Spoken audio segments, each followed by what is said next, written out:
she said. I didn't think it counted if I didn't enjoy it. When I found out she'd slept with her ex, I said, that makes sense, and dropped it. She thought I'd forgiven her. I packed her things while she was at work. She came home to her boxes in the hallway and a note. It counted. Hey viewers, before we move on to the video, please make sure to subscribe to the channel and hit the like button if you want to see more stories like this. Thanks. I bought the house 3 years ago. That's important to mention right up front, not to brag, but because in situations like this, the deed matters more than the I love yous. I own the 4 walls, the roof, and the front door. Sarah just had a key. We had been together for 3 years, living together for 2. On paper, we worked. I'm a structural engineer, logical, steady, maybe a little boring to some people because I like plans and spreadsheets. Sarah was the color in my life. She worked in marketing, loved spontaneity, and was always chasing the next vibe, the next trip, the next emotional high. I provided the stability, she provided the spark. Or at least, that's what I told myself to justify why I paid the mortgage, the utilities, and most of the grocery bills while she spent her paycheck on experiences. I didn't mind carrying the load. I loved her. I thought we were building a future where my stability would eventually balance out her chaos. I was an idiot. The crack in the foundation started with a name, Kyle. Kyle was her ex from college. The toxic one. The one who cheated on her, borrowed money he never paid back, and generally treated her like an accessory. She told me horror stories about him on our 3rd date. She swore she blocked him on everything.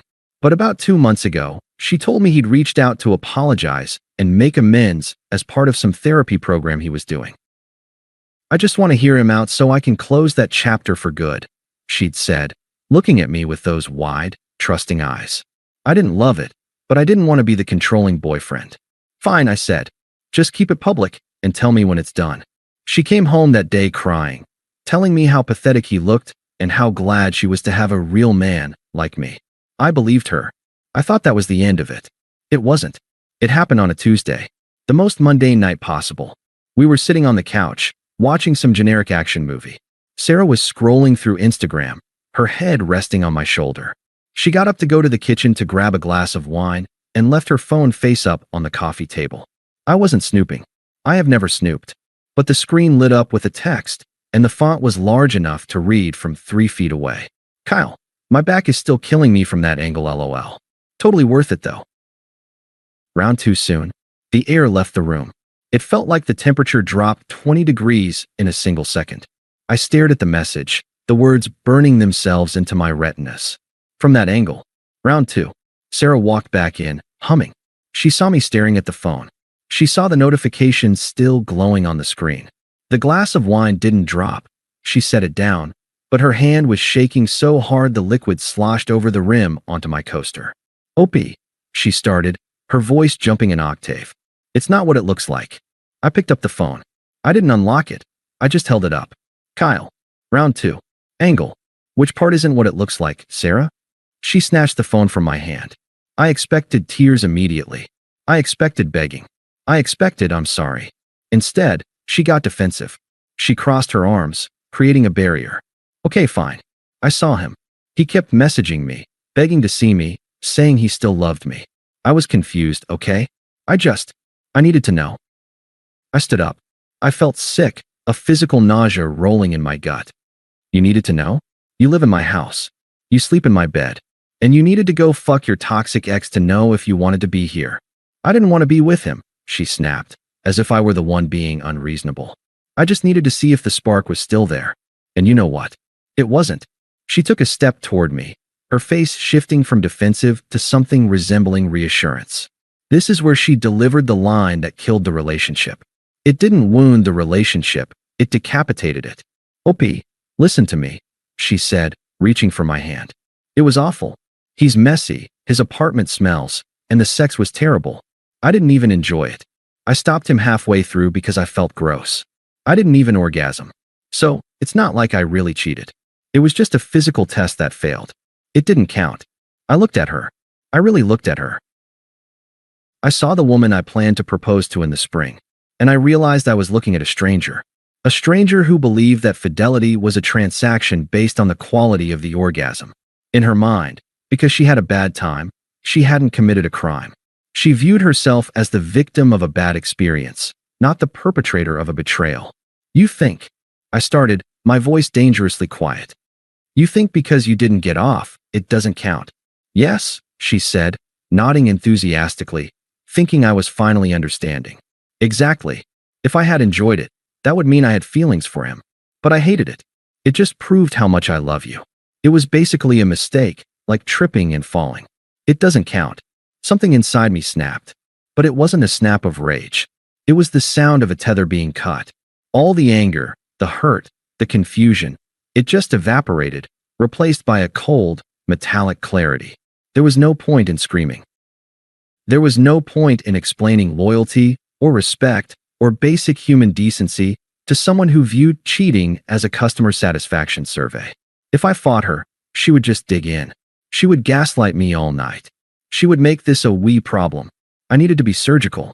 I forced my facial muscles to relax. I let my shoulders drop.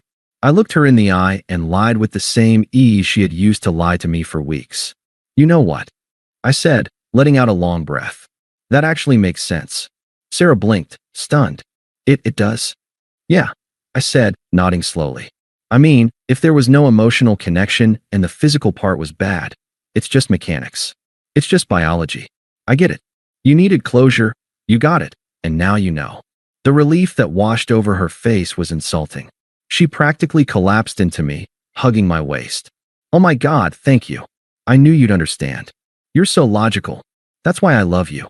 I promise, Kyle is blocked. It's done. I know, I said, patting her hair mechanically. It's done. She pulled back, wiping a tear, smiling that bright, beautiful smile that used to make my day. I'm going to take a shower. I feel gross. Then let's order Thai food. I'm starving. Sounds perfect, I said. She went upstairs, humming again. She thought she had won. She thought she had talked her way out of a murder charge because the gun jammed. I sat back down on the couch in the silence of my house. My house. I listened to the water running in the shower upstairs. I looked at the spot on the coaster where her wine had spilled. I didn't order the Thai food yet. Instead, I pulled out my phone and opened my calendar. I moved my meetings for tomorrow morning. Then I opened my banking app. She thought it didn't count. I stared at the ceiling, feeling absolutely nothing but focus. Tomorrow, she would learn that I keep a very strict scoreboard. The next morning was a masterclass in dissociation. Sarah woke up glowing. She stretched in bed, looking at me with this sickeningly sweet gratitude, like I was a saint who had granted her absolution. She actually made me coffee, which she hadn't done in months. I feel so much lighter, she said, leaning against the counter, sipping from her favorite mug, the one with the cat on it. I was so scared to tell you, but I'm glad I did. It feels like we're starting fresh, you know? No secrets. No secrets, I repeated, forcing a smile. It felt like stretching rubber bands over a skull. Have a good day at work, Sarah. Love you, she said, kissing my cheek. Drive safe. I waited by the window. I watched her Honda pull out of the driveway and turn the corner at the end of the street. I waited another 2 minutes just to be sure she wasn't coming back for a forgotten phone charger. Then, the clock started. It was 8:05 a.m. I had roughly 9 hours before she returned. I didn't rampage. I didn't scream. I didn't throw a vase against the wall. I moved with the efficiency of a contractor fulfilling a work order. The job description was, erase Sarah. Step 1, the perimeter. I called the locksmith I had looked up the night before. I told him it was an emergency rekey. He said he could be there by 10 a.m. I told him I'd pay double if he made it by 9:30. He agreed. Step 2, the finances. I sat down at my desk and opened the laptop. We didn't have a joint checking account. Thank God for my past paranoia, but she was an authorized user on my primary credit card. It was the card she used for groceries, gas, and those experiences she loved so much. Click. Remove user. Confirm. I went through the streaming services. Netflix, Spotify, Hulu. All in my name. Click. Sign out of all devices. Change password. I watched her digital footprint vanish from my accounts one by one. It was clean. Silent. Step 3. The physical extraction. This was the longest part. I went to the garage and grabbed the stack of flat cardboard boxes I'd saved from Amazon deliveries and my last move. I brought them into the living room and started taping them up. Ryup. Snap. Ryup. Snap. The sound of the packing tape was the only noise in the house. I started in the bathroom. Her shampoos, her expensive face creams, her 3 different hair straighteners. I didn't throw them. I placed them upright in the boxes. I didn't want her to have a single reason to call me a monster. If I broke her stuff, she became the victim. If I packed it better than professional movers, she was just gone. I moved to the bedroom. I stripped the closet. Her clothes went into boxes labeled wardrobe. Her shoes went into shoes. I found the shoebox under the bed where she kept little mementos, ticket stubs from our first date, a seashell from a beach trip, a dried rose. For a second, my hand hovered. A flash of memory hit me. The day we found that shell. We were happy. Or I thought we were. Then I remembered the text. Round 2. I tossed the box into the carton without looking inside again. By noon, the locksmith had come and gone. The deadbolt was fresh, the mechanism stiff and satisfying. The new keys sat heavy and cold in my pocket. Her key, the one she had on her keychain right now, was essentially a piece of scrap metal. I moved to the living room. I took down the framed photos of us. This was the only petty thing I did. I bought the frames. They were nice mahogany frames. I opened the backs, took the photos of us smiling at weddings and parties, and slid them into a manila envelope. I put the envelope in her box. I put the empty frames back in my drawer. She could keep the memories. I was keeping the hardware. By 3 p.m., the house was unrecognizable. It wasn't empty. My furniture, my books, my art were all still there, but the clutter of her was gone. The throw blankets she liked, the scented candles, the piles of magazines. The space felt larger. Sterile. Quiet. I staged the boxes. I didn't leave them in the rain. I wasn't cruel. I stacked them neatly on the covered front porch, a wall of cardboard blocking the view of the front window. I went back inside and grabbed an envelope. I took the spare key she kept in the kitchen drawer, the one I had just deactivated, and slid it inside. I grabbed a Sharpie and a yellow Post-it note. I wrote 2 words. I didn't sign it.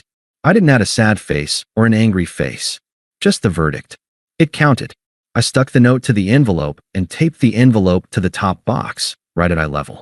I walked back inside and closed the heavy front door. I turned the new thumb-turn lock. Click. I checked my watch. 4:30 p.m. She usually got home around 5:15. I went to the kitchen, poured myself a glass of water, and sat in the living room armchair that faced the front hallway. I didn't turn on the TV. I didn't turn on the lights as the sun began to dip lower, casting long shadows across the floor. I just sat in the silence of my reclaimed home, waiting for the inevitable noise. The silence broke at exactly 5:18 p.m.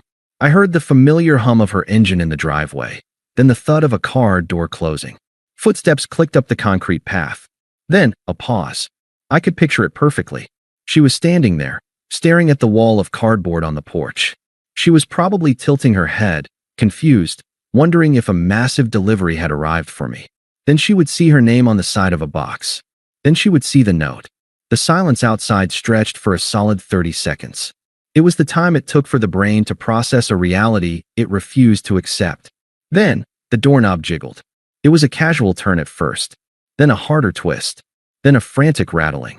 Scritch-scratch. The sound of her key sliding into the lock. She tried to turn it. Nothing. She pulled it out, jammed it back in, and tried again. The new tumblers didn't budge. Up. Her voice was muffled through the heavy wood, tentative and high-pitched. Up. The door stuck. I sat still in the armchair. The room was dim now, the only light coming from the street lamps filtering through the blinds. Bang. Bang. Bang. Up. Open the door. What is all this stuff? My phone, sitting face up on the coffee table, lit up. Incoming call. Sarah, love. I watched it ring. Then ring again. Then go to voicemail. Incoming call. Sarah, love. I reached over and flipped the phone face down. Outside, the confusion was curdling into panic. Up. I know you're in there. Your car is in the driveway. What is going on? Why are my clothes out here? She started pounding with both fists.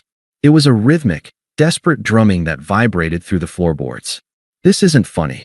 Open the goddamn door. I finally moved. I picked up my phone, opened the smart home app, and tapped the camera feed for the doorbell. The video popped up in crisp HD. She looked deranged. Her mascara was starting to smudge, her hair was flying around in the wind, and she was kicking the bottom of the door. She looked nothing like the smug, relieved woman who had kissed me goodbye 8 hours ago. I pressed the talk button on the app. My voice projected out of the little speaker next to her head, tinny but clear. "Stop kicking the door, Sarah. You're going to scuff the paint." She jumped back, looking around wildly before focusing on the camera lens. Her face twisted into a snarl. "Op, are you insane? Open this door right now. What is this? Is this a joke?" "No joke," I said calmly into the phone mic. "You said the cheating didn't count because you didn't enjoy it. That was your logic." "Yes. And you said you understood," she screamed, gesturing at the camera. "We talked about this. We moved past it." "I lied," I said. "Just like you did." She froze. Her mouth opened and closed like a fish on a dock. "The boxes contain everything you own," I continued. "I checked the closets twice. Your name is off the lease. Well, you were never on it. You're off the Wi-Fi. You're off the credit card. The locks are changed. You don't live here anymore." "You can't do this," she shrieked, the tears finally starting. Real, ugly tears. "We've lived together for 2 years. You can't just evict me. I'll call the cops. This is illegal." "Actually," I said, keeping my voice monotone, "I checked the statutes. In our state, since you never signed a lease and never paid rent, I have the bank statements to prove it. You are legally considered a guest. Guests can be asked to leave at any time. Your property has been returned to you undamaged. You are currently trespassing." "Trespassing?" She choked on the word. "I'm your girlfriend." "Not anymore. Now you're just a woman banging on a stranger's door." "Where am I supposed to go?" she wailed, collapsing against the siding. "OP, please. Baby, please. Let me in. Let's talk about this. I can fix it. I'll do anything. Don't do this to me." "Go to Kyle's," I said. "Maybe you'll enjoy it this time." I disconnected the feed. She pounded for another 20 minutes. She screamed obscenities. She called me a psychopath, a narcissist, a coward. She threw one of the smaller boxes at the door. It bounced harmlessly off the wood. Eventually, the noise stopped. I checked the camera again. She was sitting on the porch steps, crying into her phone. A few minutes later, a beat-up sedan pulled up. It wasn't Kyle. It was her friend Jessica. Jessica got out, looking furious, storming up the path to help Sarah load the boxes into the trunk and back seat. Jessica glared at the camera and flipped the bird. I didn't care. Jessica had cheated on her husband last year. Of course she was on Sarah's side. Birds of a feather. They drove off. The porch was empty. I exhaled. A long, deep breath that felt like I was expelling toxic gas from my lungs. I ordered a pizza. I ate it in the living room. It was the best pizza I had ever tasted. The aftermath trickled in over the next few days. I got texts from mutual friends. Some were angry. "How could you be so cold? She's devastated." I replied to those with a simple screenshot of Kyle's text. "Round too soon." They stopped texting back. I got drunk voicemails from Sarah. First night, "I hate you. You ruined my life." Second night, "I miss you. Please, I'm at my parents' house and my mom is driving me crazy. Just call me." Third night, "Kyle is a dick. I went to see him and he wouldn't even let me inside. He said he didn't want drama. You were right. I'm sorry. Please, OP." I didn't block her number immediately. I wanted the record in case she tried anything legal, but I never replied. Not a single word. My silence was a wall she couldn't climb. I heard through the grapevine what happened with Kyle. It was exactly as I predicted. Sarah showed up at his place that first night, expecting him to be her knight in shining armor since she had sacrificed her relationship for him. Kyle laughed. He told her he was seeing 2 other girls and didn't have room for her boxes. He shut the door in her face.